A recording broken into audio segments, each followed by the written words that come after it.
What's up, my precious little pack, and welcome back to VEGA Conflict. After a fairly boring week of me being out of the game, because I haven't been interested in logging in and doing anything other than the daily missions for the Blood Amber, because there's been absolutely nothing for me to do that has caught my interest, I'm back, and I've decided exactly what I'm going to do.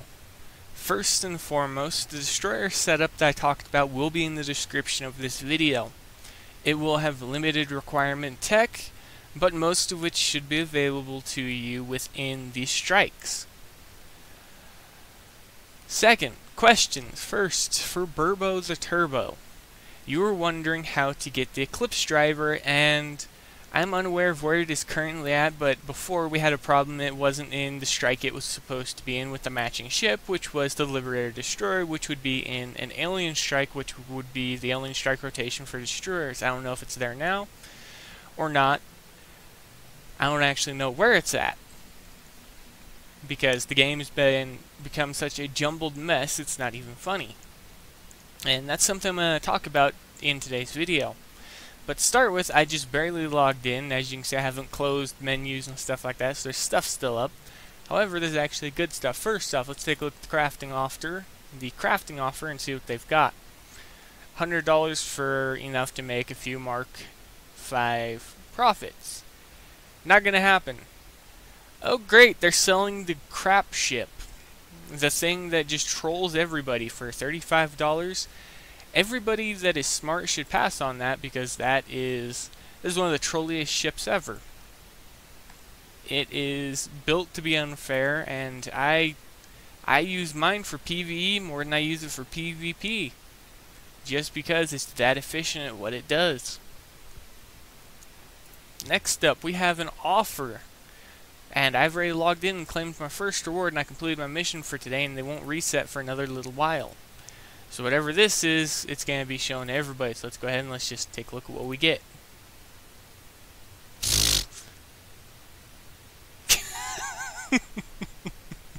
Oh yeah, today's the 30th. We've got res for whatever reason it was. Guess what? I don't need any of that. I legitimately am mostly full on all of my resources regardless, and I can't hold that much anyways. Okay.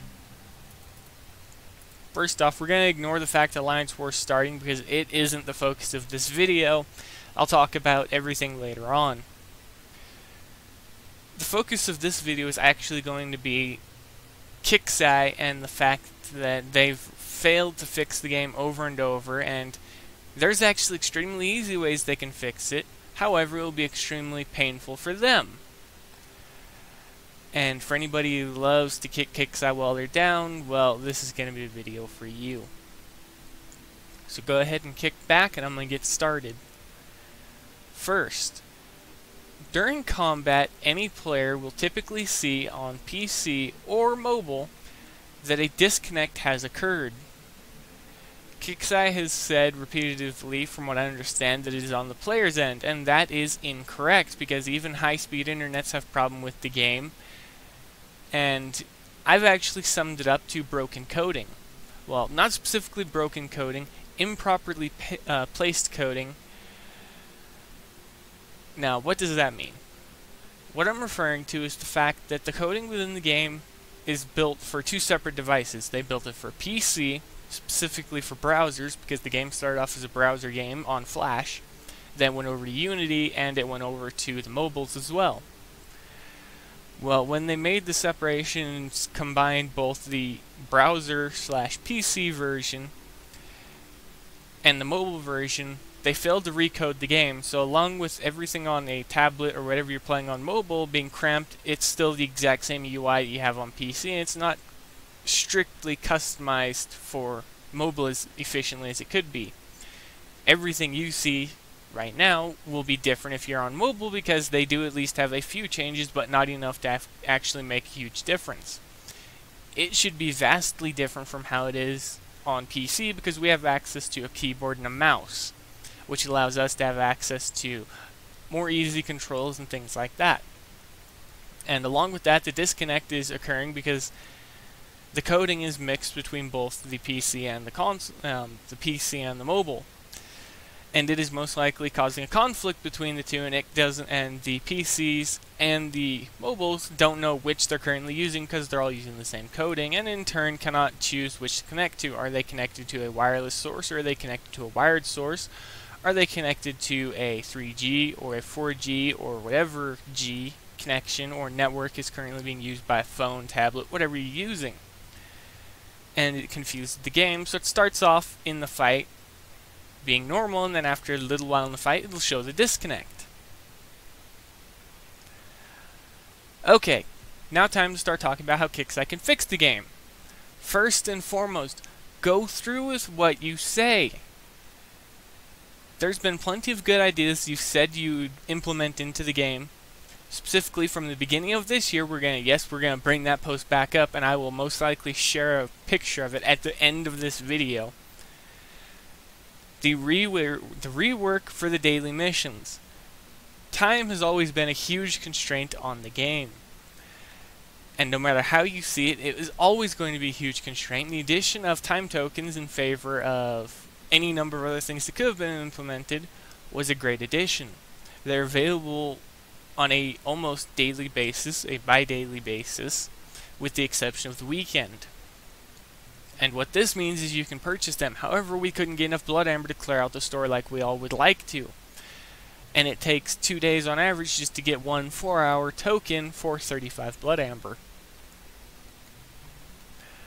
And in the course of a week, you have access to up to 6 days worth of either refits, or 12 days if you buy both purchase and refit, so you could build a ship and refit it. In that time, 12 days could be taken off. Because each time they come up, they take off over 2 days, or around 2 days from what they typically count off. I'd have to recount everything, but that is how it is. Actually, it's like 2 days and some odd hours. I believe it's an even amount. I don't remember exactly what it is, but I'll have to wait and see. I'll give further information, or probably post and pin a comment once I see what it is. But for now, as I said, they should go through with what they say. The daily missions rework would have helped resolve one of the biggest problems that has more or less plagued the game. And that is, it would have given the players access to blood amber to advance. If anyone says advancement is based specifically on them fighting AI targets, that is true. However, it is also not true for something else. You can get the blueprints, you can get the ships, you can get everything like that. However, you cannot get credits. You still have to deal with fitting that ship. And you still need several ships to make a fleet. So one ship won't do anything in the long run. You're going to need multiple unless you're fighting lower tier targets, which is overkill for the vast majority of high tier ships. However, when you're building for the high tier, you're going to need entire fleets because you're always going to be outnumbered and outmatched. It's just how the game is played, because it's balanced in KIXEYE's way, and in my eyes, KIXEYE's way involves walking a tightrope whilst holding two people. They're coiners and they're free players. Now, they've thrown their free players down in the pit. We don't know where the free players went. They're all groveling down below. KIXEYE is slowly slipping off the rope because they don't know how to handle their coining base either. So they're slowly falling off as well, and the coiners, they're going to do an arm lock, and they're going to drag KIXEYE down with them. There's nothing KIXEYE can do about it because this is the way that KIXEYE has been. And until they actually start implementing the ideas that they've suggested over the years and actually taking care of the game, as well as separating the game, and yes, the game will have to be separated in my eyes for it to be fully functional. We'll need a mobile version and the PC version, which was originally the Flash version. And they're going to need two separate coding teams just to work for them. However, if they do this, they may see revenue increase and many other things that would be based solely on the fact that they would be improving the game by separating the two games. Instead of working on coding that is universal for both, they should focus specifically on the devices. Most devices I know from nowadays, they're all touch-based. Now, if you're on the PC, it's going to be entirely different. You're going to have devices equipped, well, used for the computer, basically your mouse, your keyboard, whatever else you may have. If KIXEYE were to make changes like these, how would it be beneficial or how would it be negative? Well, that's a hard one to actually predict because 1, they could get their player base back, 2, they could lose their player base. And yes, they could lose the player base even further than what it already has dwindled. However, I don't see that as actually being possible because the remaining player base seems to be the remaining coiners, which aren't quite coiners anymore because they're using what they bought before. And if Kixeye wants them to buy new stuff or anything like that, they're going to have to do better than saying, well, give us $100 and we'll give you something new. They need to actually start producing new ships and stuff like this. Their focus going forward should not be implementation of new technology, though. What they should do is they should step back, undo everything that was done by the Grand Rebalance, make every single ship from the lowest tiers to the high tiers unique, and begin implementing new steps into each tier so each one is unique and has an advantage over the others. And do away with the tier-based system and go in favor of faction, and begin changing the tiers so that they are slowly reduced in level so that they're more equal across the board. So a tier 3 ship can fight with a tier 6 or 7, or when we get to it, tier 8, and have a chance of winning, and it should be based solely on pilot skill. However, if they continue down this path of the weight restricted ships and stuff like that, my carrier weighs more than my bridge can. My Sovereign does. And if they continue down this path, they should unlock the fleet restrictions, as I stated before, and do away with how it currently is, and they should redo the UI for fleets so we can add individual ships. And someone made a comment that I agreed with, well, more of a private message here in game that I agree with, and that is that formations should be done away with, and instead you should click formations. This should open up a designable box of a certain degree, what would I call it? A certain grid, that's what it would be. It would be a certain grid. You can put certain ships at certain locations, and you could have as many ships as your fleet can hold. So the more ships you put into it, the more access you have. So you can say, you want a cruiser up front to tank, you want destroyers behind it with battleships behind them, with a carrier behind it, with another set of cruisers, another set of destroyers, and so on and so forth, because you have access to all the additional weight in your fleet bay. Players like me who have a full fleet could use cannon fodder, because as you can see, I actually have more than enough weight to add an additional ship, possibly 2 or more if I use lower tiers as cannon fodder, or I could add low tier destroyers in favor of doing high damage to cruisers, because I can push some of the destroyer builds from tier 4 and under due to their Mark 5 boosts and stuff like that. The damage boost against cruisers, and me fighting cruisers currently, they can be on par with modern technology, provided they're fighting a specific target. However, when they get shot once, they'll be obliterated because they don't have the armor, the health, or anything like that. And if you focus on a damage build, you don't want armor or anything on them because you want them to be quickly repaired. Along with re-implementing the system, they'll have to actually rework many different aspects of the game. Players, from what I've seen on the forum, from the ones that do talk, and this is something that I believe is a concern, more players are not represented than what are. And what I mean by this is more of you could talk on the forum, could talk on videos or anything like that, but you don't. Instead, you just sit back and you play the game. You need to be heard just as much as I do, just as much as the coiners are, or just as much as anybody else is on the forum. Your voice is just as important as mine, a coiner's, or anybody else's. And a way that Kixeye has worked with that is the Discord server. Now, there isn't one that I understand that is set up by Kixeye, it's actually set up by somebody else. With Sealcore, I think? I can't remember your name. My apologies if it's the wrong person. But the dev team and stuff like that would be on the Discord server. They'll talk, answer questions, things like this. The only problem is there's no guarantee that anything's going to change about the game because it's still Kixeye. We're still dealing with the same company even on Discord. So they just moved from the forum over to Discord, but their forum is still open. for everything to improve in-game, they'll have to implement superior forums and Discord chat and things like that. They'll have to focus more on basic improvements for the game that the players suggest instead of future content. A while back I watched live streams from Battle Vortex, and one of the favorite people was Earth. My apologies if I'm murdering your name, buddy. But right now I'm just going down the list, chopping everything down.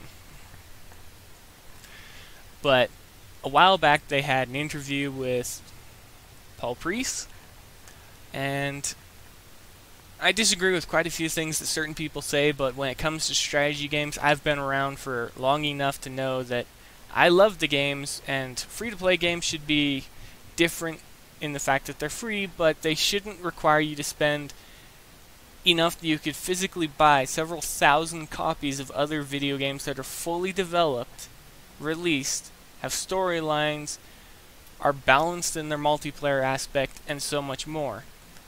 I don't think that anybody should spend $3,000 or $4,000 in a game that's free to play to enjoy it. And that's why I don't. And I'm going to share towards the end of this video or in another video exactly what I've been doing to advance. And yes, I may say I advance in one way, but I advance in an entirely different way. And I'm going to show you all what I do. Second, Kixeye has made a step in the right direction recently. What do I mean? They actually announced a buff to a fleet. However, it was disappointing to all of us because the targeted audience was coiners. I, however, disagree with them strongly, and I continue doing what I want. And the buff was to the Research Division 100s and 110s. The 110s were developed and changed so that the focus was to be an entire Wraith Mark V group. Now, before the event, they were not available. So it was a disgusting move, as I said before. However, them stating it and saying it in the forum that that change had occurred and that they were going to do that, they could have given a little bit more of a heads up to the player base. They should have, because it would have been more fair in perspective, so when you went into the fight you would have expected it to be more difficult, so you would have taken a more cautious approach instead of doing your typical strategy, whatever it may have been. So kudos, and they should be punished for that one, because it was poorly thought of from my perspective for what they did. However, it was good of them to actually share that information. Alright, Kixeye, this part of the video is for you. If you want any of your games to succeed, you have to listen to your player base. If you're sitting there listening to marketers or something like that, you're in the wrong area. We're not marketers, we're gamers. We came here to play a game and not log in, log out. We came here to log in, play, talk with people, enjoy our time, then log out. If we log in for 5 minutes then log out, how much money did you lose from that? How much money did you lose from us deciding we're not going to coin repair or anything like that? How much money did you lose from people deciding they're not going to pay to play the game? There are other ways you can earn your money, and people have done it before with your company. And it was talked about by some of the Battle Vortex members in War Commander. They talked about it through the support team, and I'm not going to bring it up because it's bad enough. I would rather keep it off my channel. But for anybody who recognizes what I'm mentioning without actually saying it, kudos to you for following Battle Vortex and understanding it, and also paying attention to the support team. And I do apologize about my voice being a little bit raspy. I haven't had much to drink today, so I'm going to be sipping on water a little bit here and there. But this video may be long. I don't know how long, possibly up to an hour. So far I've listed off a few ways that I believe the game could be changed for the better. However, again, this is ultimately up to Kixeye. And with the current state of their other games, War Commander, Battle Pirates, and a few others, I believe Tome was one of theirs. I don't see them changing because I've played enough of their games and I've seen that every single one is marketably the same. And in my eyes, marketably means trash. Trash means nothing to me, and I'd rather play any number of other games than I do. And over the past week, what I've been doing is playing other games. Now, that isn't beneficial to Kixeye. If they want to make money, I should be playing their game. I should be recording, editing, and uploading videos of their game because, one, it's free advertisement. And if I'm not playing their game because I'm bored by it, that means no free advertisement. If I'm not talking about the game, that means no free advertisement. If I'm not doing anything involving their game, it's no free advertisement. If I'm playing Maelstrom, for example, in a scenario that all of you set up for me versus AIs in a vast number, or StarCraft, or any number of other games where I don't even bring up VEGA, it's not getting advertisement. And something Kixeye should understand by now is advertisement they have to pay for isn't as good as free advertisement because, one, any number of people can see that free advertisement. It could be seen more depending on the person that shares it. So say you're a social media giant and you share their game because you say, oh, hey, it's good. It would be positively beneficial to them to have free advertisement like that instead of paid advertisement. However, that's a two-pronged blade because free advertisements can also be like what I'm doing here. I'm listing negative aspects of the game. And at the point I've reached in the game, there is no positive aspect. It's always time-consuming, and it's something I'm not willing to do all that often, and that's why I take breaks from the game at least once a month, where I just kind of disappear and do my own thing on and off for a week. And I really need to take care of my channel. I've said this before, not much has been done about it. However, the implementation of me wanting to have all of you come up with scenarios in Maelstrom or other games is going to be implemented here in VEGA as well. So if you guys want to see certain implementations or anything happen, let me know and I'll see what I can do. Now, these implementations won't change how the game plays because I'm not one of the development team members. I am not a representative of Kixeye. I am myself. I'm a YouTuber. I'm a gamer. It's what I am. I'm not going to change based on what they say, and I'm not going to change based on what somebody else tells me to be. I will, however, try to make games entertaining for everybody else. So, with this said, this brings into the next part of the video that I wanted to bring up. A while back, I always talked about setting up in-game community events. However, I haven't had the support to be able to do so in the game because we would need to be able to communicate between sectors and things like this. And we need to have some massive way for the group leaders to communicate and say this information from this sector so we can have a general idea of who's currently leading in an event that is run by players. And I really would like to implement something like that into the game. So if any of you are interested in helping me with that idea, or if any of your clan leaders or anything would like to speak with me, just have them message me. I've shared the player code for me before, and if you want to talk to me, you can also reach me via the messages on YouTube. You can talk in the comment section, and I'll get back to you in a video as I'm doing here. But it's time for the players to make the game entertaining in their eyes. And we can't always rely on high-tier ships for fights to be relayed and stuff like that and be entertained, because it's not going to work. Because if a player fights, loses, they're going to be gone out for more than a day. And so PvP fleets would be dominant. However, even they have long repair times when you set up the entire fleet.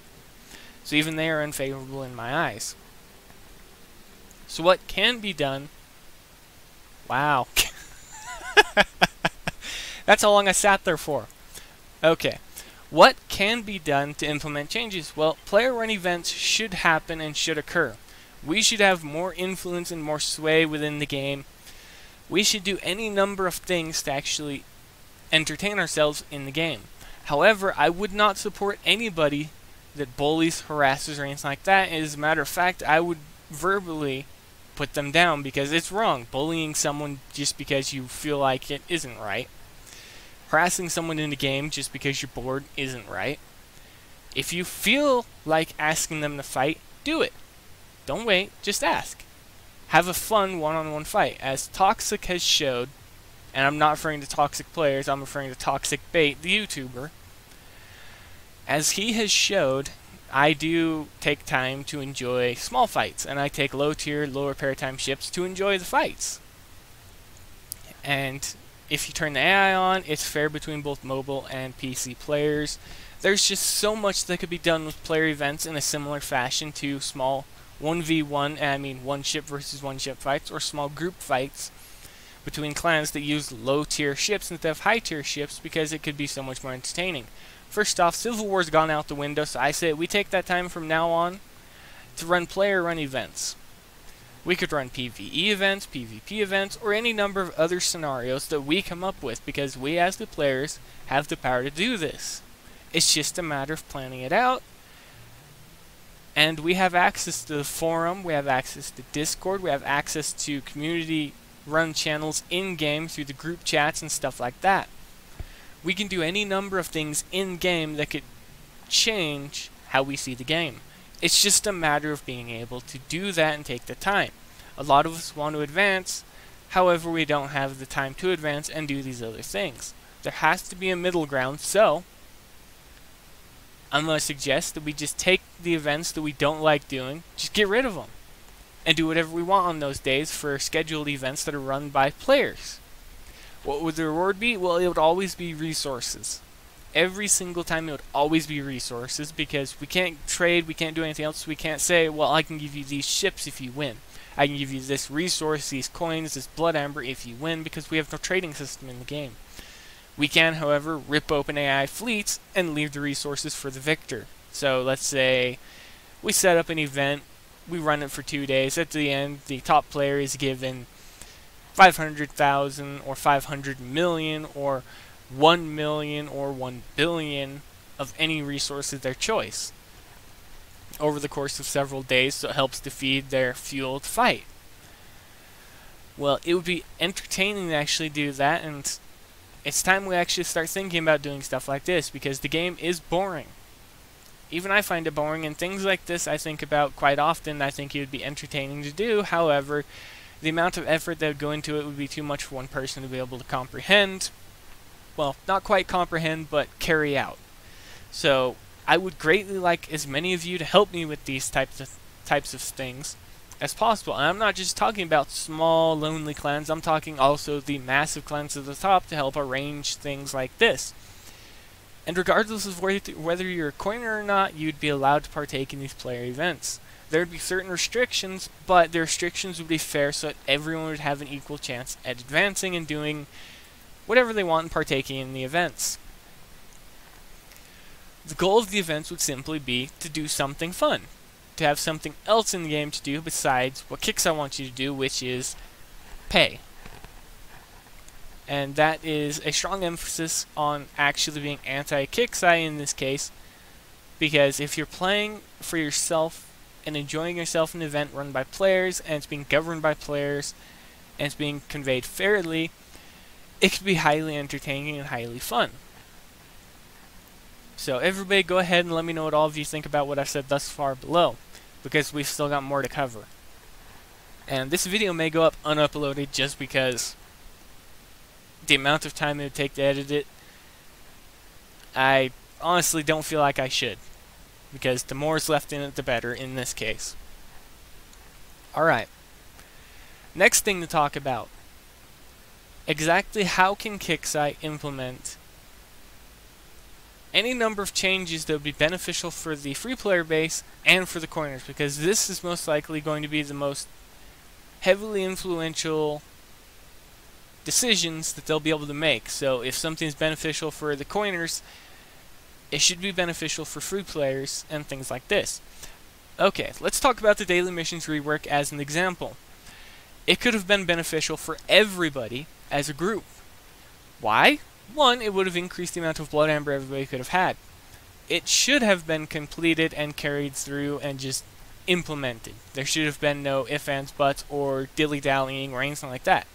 It should have been a primary focus because it would have helped relieve one of the biggest problems in VEGA, and that is time. It should have been relayed, and the development team should have used the forum to their advantage. They should have relayed information asking players what should specifically be changed about the daily missions rework to make it more efficient. And again, this relates to the earlier message in the video about relaying communication. That's what it is. Communication. They need to talk with their player base. They need to stay in contact, and they need to relay information in favor of getting information. They also need to test stuff. there was bugs implemented with a recent update that caused major problems and a bunch of other stuff. And a lot of people's race wound up overweight because of it, and it caused a problem. So along with many other implementations that should occur in the game, they need to start testing everything ahead of time. It should always be up on the test server before it goes live, so anybody who has access to the test server should be able to say, this is going to happen, you guys need to fix this, and make sure that information is brought to bear before Kixeye. So that way, if it goes live and it's still a problem, it's on Kixeye and not on anybody else for any problems like that, or any type of ETA for a fix for it. So instead of it becoming a problem within the game and everybody having to wait for it to be resolved, it should be resolved as quickly as possible. It should be a primary focus. There shouldn't be an advanced focus on, we need to focus on the future. No, it should be here and now, because as it stands right now, the game doesn't have a future. Focusing on what is happening right now in the game, resolving the issues, as well as implementing the past ideas they've come up with. And yes, I'm going to bring one up, and I did say I'd bring it up at some point to a friend, and I'm going to do it right now. Hey Kixeye, remember this one? Players will have the ability to repair their fleets for a set amount of resources in the sector. Any fleet. You remember that? I remember it. Anybody else remember it? I'm pretty sure a few of you remember. I'm positive one of you at least has a freaking link to the forum that's probably going to show up in the comments section to a post, or they're going to have a screenshot that they're going to want to share. But regardless, things like that could have been beneficial for the game, but they never came to fruition, and they were never implemented. And they should have been. They would have been more effective than what we currently have. Kixeye, the number of ways that the game could be better vastly outnumber, well, they greatly outnumber everything that I've even mentioned in this video. And a few of the ideas you've mentioned, or have implemented, or said you'd implement in the past, were things that you yourself said. First off, daily missions, as was stated a while back, should have gotten a rework. That still has yet to happen. It does need to happen because it will again resolve the time problem. And going forwards into the future, as your builds continue to dwindle and stuff like this, and time tokens are not released with their tiers respectively, free time tokens are going to be more and more necessary for players to advance, as right now. There are no Umbra time tokens at all. There isn't any of them. Okay, time tokens are here, and now I can show everybody what I wanted to say. How many time tokens you can get? One 12-hour. You can get 2 8-hour. And 3, so you can get 36 hours. So you can get under 2 days. So I was wrong earlier, you can get under 2 days of time tokens for everything. That isn't bad though, because that means that each week you'd still have access to roughly 100 hours worth of time tokens, because it'd be 36, 72, and 106. No, it'd be 108. Quick math is never my favorable thing when I'm tired and thirsty. But things like this need to be implemented so we can have access to Blood Amber. Because as you saw, it wasn't cheap. To buy one entire 12-hour set of time tokens, which are the cheapest ones for Blood Amber, it is 105 Blood Amber. We only get 25 a day. And these come up once every other day during the main week, which is Monday through Friday. On the weekend, they don't come up. These types of things should be changed in favor of the player base. And I'm not referring to the free player base, I'm referring to the player base as a whole. From now on, whenever I talk about the player base, I'm going to refer to it as a whole in videos, because that is exactly what it is. Coiner or otherwise, you're still a part of the player base if you play the game. And we really need to have a strong emphasis on the forum of Kixeye sticking to their word. We need to encourage them to do what they say. First, the daily missions rework should be a top priority right now, because it will resolve, as I've stated several times in this video, and will continue to state, the biggest problem that plagues VEGA, and that is time. Players aren't willing to spend days or weeks or even years in a game if it doesn't yield any type of fruit or entertainment. In this case, the fruit would be entertainment. So they're not going to take care of it, they're just going to throw it away because it's going to be useless to them. And it is useless. If a game is to be fun and entertaining for the player base, the developers need to have an active hand in the community. Now, telling people to shut up because you don't like them criticizing your game isn't going to be beneficial. Silencing them for judging your game isn't going to be beneficial at all. Doing anything negative to your player base is always going to have a negative reaction from your player base. You need to communicate, relay information as quickly as possible. So the development team should be on the forum just as much as CM Bernie is. He is our community manager. He should be on the forum just as much as the development team should be. The development team should be relaying information for the players or anybody else, and they should be ensuring that all players have equal access to the information. And for those on the test server, they're doing their job. And bringing up the test server, I have something to say.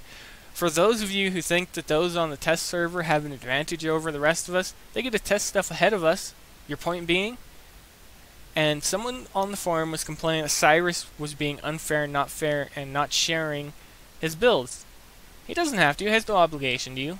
He has no obligation to anyone but himself. Just like I do. I could hide every single one of my builds, because right now you can't even see what my ships are. I could hide every single one of my builds, but I share them out of courtesy to all of you. Respect the moderators just as much as you respect any player in the game, and if you're just disrespectful in nature, well, good luck having friends, buddy, because even I don't like people like that. So, be respectful, and the only reason they have access to the test server is private. It's between them and Kixeye. I have no reason to state anything about it, nor will I.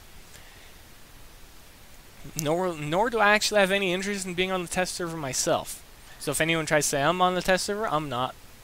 I'm going to clear that up right now in the community and anything like that. And this is another thing that came up in-game. Someone thinks that I'm trying to be a pillar for the community. No, I'm not. I'm just trying to be myself. I would much rather be sitting at the back of the crowd screaming over everybody else to be heard than be a pillar for the community, because there's a lot of people that weigh quite a hefty amount that would probably break my back. And I'm not going to hold everybody. And it was asked if I was trying to be a pillar for the community or anything more to try and relay information between Kixeye and that, and no, I don't. I don't want to be anything more than what I am. Because if I become a pillar for the community, that means I have to relay information and stuff like this. I would have to help builds, be beneficial, and more, and that doesn't interest me at all. What I'm doing now interests me. One, I can do as many different builds as I want throughout the course of the month without having to focus on any number of one specific build. Any number of things could change. Any number of things should change. However, again, as I stated before earlier in the video, it's up to Kixeye to implement these changes. It's up to us to encourage them to implement these changes, though. For all of you in favor of Kixeye stopping the production of all further Umbra ships after the next main event next month starting on the 6th, in favor of reworking the daily missions and beginning to rework coding to improve it and lay down and start looking forwards to the game, say so below in the comment section. For all of those views out there that I know this video will get, don't sit quietly. I want to hear from you.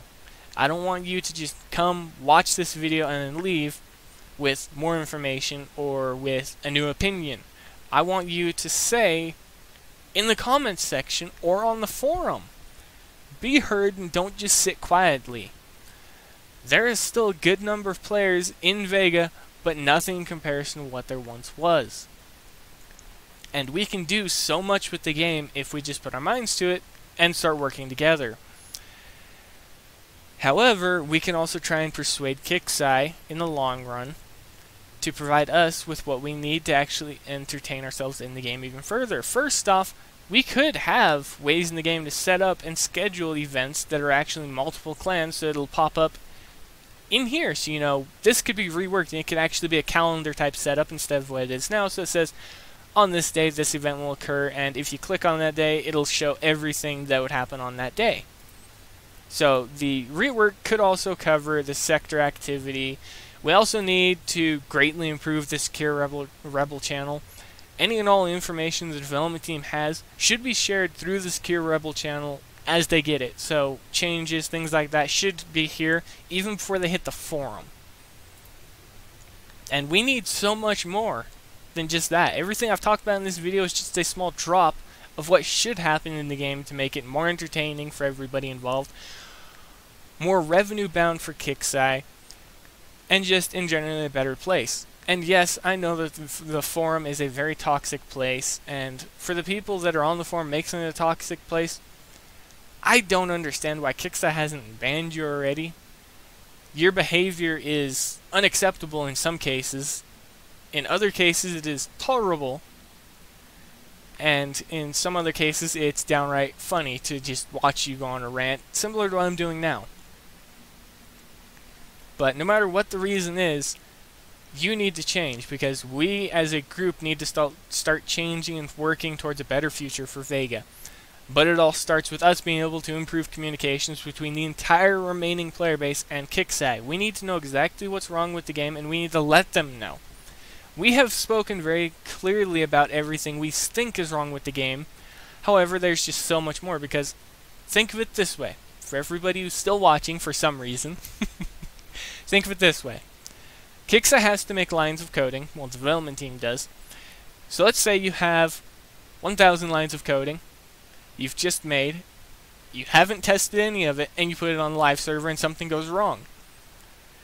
Now, the coding causes problems with previous coding, and let's say you have 2,000 lines of coding before that, so you have 3,000 until you just added 1,000. Now you have to go back through, you have to find out what's conflicting between that 1,000 and 2,000 lines of coding, so you have to go back through the entire thing. You have to find out what went wrong, you have to resolve it. Try and keep that in mind when you're talking about implementing ideas, and this is something I usually do. I try to implement ideas that could be fun, but I also try and keep it in the back of my head that as a programmer it's going to be a pain in the neck. And the largest ever program I ever made was only short of 1 million lines of coding. And it was an extremely simple program at that. It wasn't anything like what you see here. VEGA most likely... Well, actually, I should just open it and see what it has at some point. See just how many lines of coding it has. But right now, VEGA has several bugs between, as I stated earlier, the different versions that the game should be on. And again, we should have two different versions of VEGA. We should have mobile and normal, and they should be separate. So if you have a mobile and a PC account, you shouldn't be able to access them from the opposite device. You should literally have two separate games going on, separate from each other. So your mobile base will be safe with themselves, and the people with advantages on PCs or anything like that won't have an advantage over them. You also need to work on UI reworks and things like that, and there's so many more things that could be implemented with the UI. First, command buttons. Something I'm used to with every single game I play. Command buttons. We always have a UI somewhere in the game during combat or live. Any number of things, the UI is always implemented. So that there are command buttons. We have attack button, move button, things like that. Implement those for the players on the UI. I mean mobile. But implement something like that for the players on mobile. Begin working on the infrastructure for it. Test it before you release it though, so you can resolve any bugs and issues. Make sure it includes strafe button and things like this. Rotations and things like that.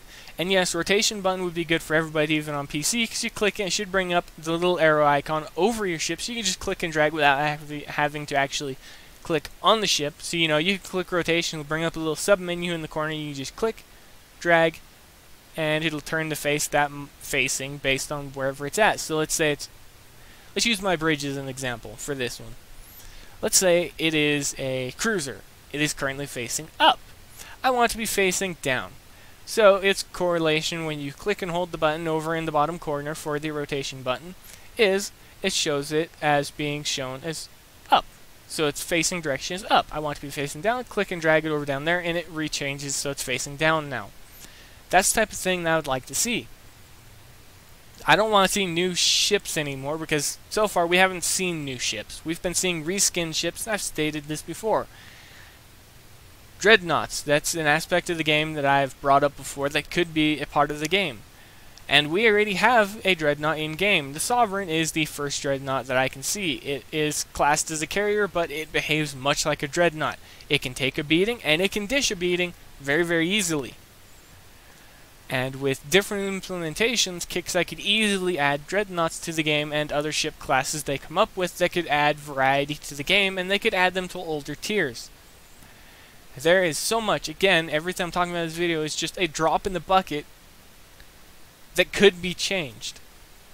That should be changed for the better. And for those of you that are still watching this video, I'm glad you've stuck with me this long. There's one last thing I want to talk about, and then we're going to go ahead and we're going to draw it to a close. And that is fleets. Kixeye, fleets have been in need of a rework for a very long time for the players. And it's not just because we're outgunned in most fights. It's to improve the UI, and it also gives you a chance to also take a look at any broken coding for fleets or any number of other things.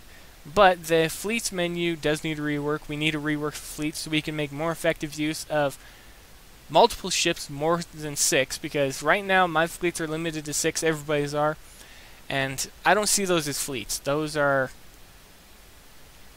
small brigades of sorts. Granted, a fleet is any number of ships above 5, but when I think of a fleet, I think of 10 to 20 ships, not 6 or less. So consider reworking the vast majority of the game, and that will be your new content. Let people start catching up their way while you work on other aspects of the game to start reworking it. But it should always be on your minds to rework old content, not to make it new again, but to make it still useful in some way.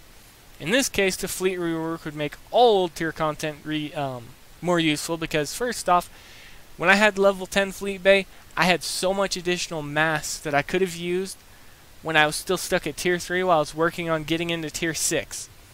That I could have had easily twice as many ships in my fleet of the fittings they had. It would have been more fair for me being outnumbered by the AIs as well. And this is another thing. Kixeye, you should always think about fair play. If you do something to the players, we're always going to find a way to balance it out, and there's nothing you can do to stop us on that, and we've proven this time and time again. Every single action you take has an opposite and equal reaction.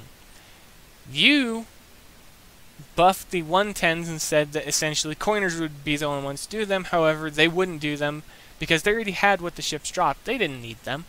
Not even in the slightest. They only needed the Mark 6, and they could just massively farm any number of other ships that dropped the Mark 6, the fleets, for it. So always consider reworking old content to make it new again, or to make it more relevant than it is. I blew over tier 4 through 5.5, didn't even get a second thought. That was a bunch of content that I could have enjoyed, but I missed just because even at the time of me skipping it, I didn't see it as being useful and enjoyable. Because all I want to do is have top tier content. I have top tier content now. I'm working hard to continue getting the top tier content. I'm going to continue to do so. Something I need to change out now, though, due to you guys. I need to wait until I get a Mark 5, so I don't get to use my Wraith right now, but I'm not going to refit. I'm not going to take that stuff away from it, because that's most likely going to be its Mark 5 fitting. It's not going to change much at all. The only thing it may get is weapons. But always, as I said, consider reworking old content and improving upon it. If you can give technology for older ships and stuff like that may give them a unique bonus over new content, do it. Make it unique and make it so that I'll want to go back and revisit low tier content to play with, just to have fun. But, okay, I think this video's gone on for long enough now. I've talked about quite a few different things. I haven't touched on about certain aspects of the game that definitely need to be reworked and need to be balanced in general, but I'll avoid them in favor of letting you guys voice your opinions now, and hopefully this video will draw all of your attentions to speak up. I want as many of you to talk as there is possible, and on this video I'll be replying to as many people as I can in the comment section. So unlike how the ongoing videos will be of me replying during the videos, I'll be talking to you guys in the comment section. But that's going to be it for this video, everybody. If you have any additional ideas or problems in the game that should occur, definitely list them below. If you have any information for the game team or anything like that, share it on the forum. If you have any information that could be shared via video, share it on YouTube or any other video platform you find comfortable using. And the most important is always going to be communication. So most definitely talk with each other, stay in contact, and the players talk with each other all the time in game. However, I see the forum, the game in my sector is quiet sometimes. Most of the time it's very active, more so than the forum is. And I can say now it's just as toxic as the forum. But that's going to be it, everybody. If you liked the video, you know what to do. I don't have to say it anymore. By now you should know. Leave a like, comment, subscribe, all that stuff. If you have any information or if you want any builds or anything like that I may use or may have test fittings of and you want to see, most definitely ask. But that's going to be it, everybody. And as always, I'll see you later.